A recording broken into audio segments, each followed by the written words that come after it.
नमस्कार, FM news देख रहे हैं आप। मैं हूं आपके साथ नैना। चलिए रुक करते हैं मुख्य खबरों की ओर। कांग्रेस पार्टी का बॉस बदल गया है। कांग्रेस के अध्यक्ष पद पर हाल ही में निर्वाचित हुए मल्लिकार्जुन खड़गे की ताजपोशी भी हो गई है। मल्लिकार्जुन खड़गे ने कांग्रेस मुख्यालय में आयोजित कार्यक्रम में देश के सबसे पुराने राजनीतिक दल कांग्रेस के अध्यक्ष का पद संभाल लिया है। मल्लिकार्जुन खड़गे के अध्यक्ष का पद संभालने के कुछ ही घंटों बाद कांग्रेस कार्य समिति भंग कर दी गई है। आपको बता दें कि कांग्रेस का अध्यक्ष बनने के बाद अब मल्लिकार्जुन खड़गे ने पार्टी की समितियों का गठन करना शुरू कर दिया है। इसी क्रम में कांग्रेस की वर्किंग कमेटी का भी गठन कर दिया गया है। इस संचालन समिति में उत्तराखंड के पूर्व मुख्यमंत्री और कांग्रेस के दिग्गज नेता हरीश रावत को भी जगह मिली है।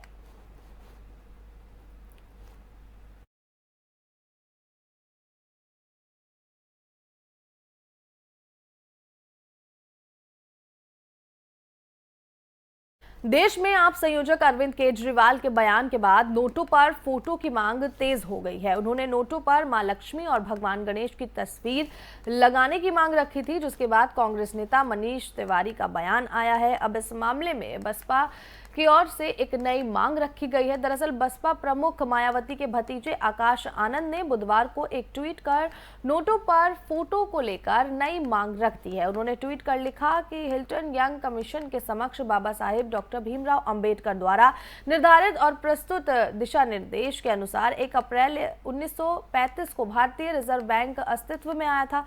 इसीलिए अगर किसी की तस्वीर होनी है तो वो बाबा साहेब अंबेडकर की तस्वीर करेंसी पर होनी चाहिए।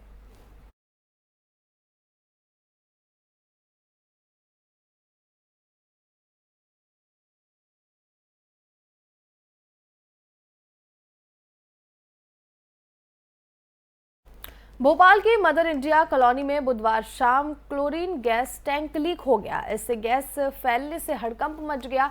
बस्ती में रहने वाले लोगों की आंखों में जलन और सांस लेने में तकलीफ होने लगी। इससे लोग घरों से बाहर निकल आए। गैस की चपेट में आए 11 लोगों को हॉस्पिटल में भर्ती कराया गया।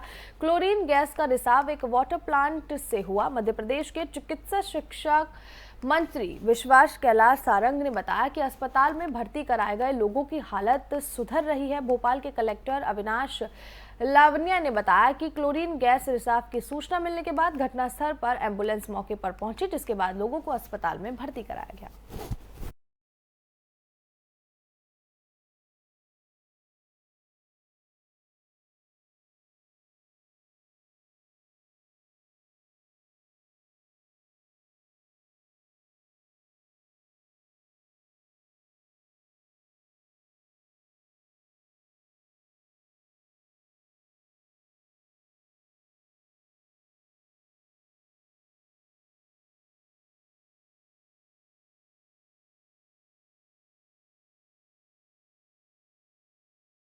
सेना को प्रशिक्षण और अन्य सेवाएं प्रदान करने वाली कंपनी के साथ कतर में काम कर रहे 8 पूर्व भारतीय नौसेना अधिकारी हिरासत में हैं। सूत्रों के मुताबिक दोहा में भारतीय दूतावास को घटना की जानकारी मिली है। इस घटना को 25 अक्टूबर को मितु भार्गव के एक ट्वीट ने उजागर किया है। उन्होंने ट्वीट कर लिखा, सभी दोहा में 57 दिनों से अवैध हिरासत में है। इस पोस्ट में प्रधानमंत्री और विदेश मंत्री एस जयशंकर, रक्षा मंत्री राजनाथ सिंह और पेट्रोलियम और प्राकृतिक गैस मंत्री हरदीप पुरी सहित कई मंत्रियों को टैग किया गया है।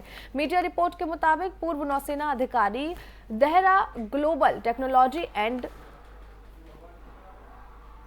सर्विसेज नामक कंपनी के व्यक्ति काम कर रहे थे। ये कंपनी खुद को कतर रक्षा, सुरक्षा और अन्य सरकारी एजेंसियों के स्थानीय व्यापार भागीदार और रक्षा उपकरण संचालन और रखरखाव संबंधी प्रमुख दक्षताओं के रूप में वर्णित करती है। समूह के सीईओ खामिस अल अजीम रॉयल ओमान वायुसेना के एक सेवानिवृत्त स्क्वाड्रन लीडर हैं।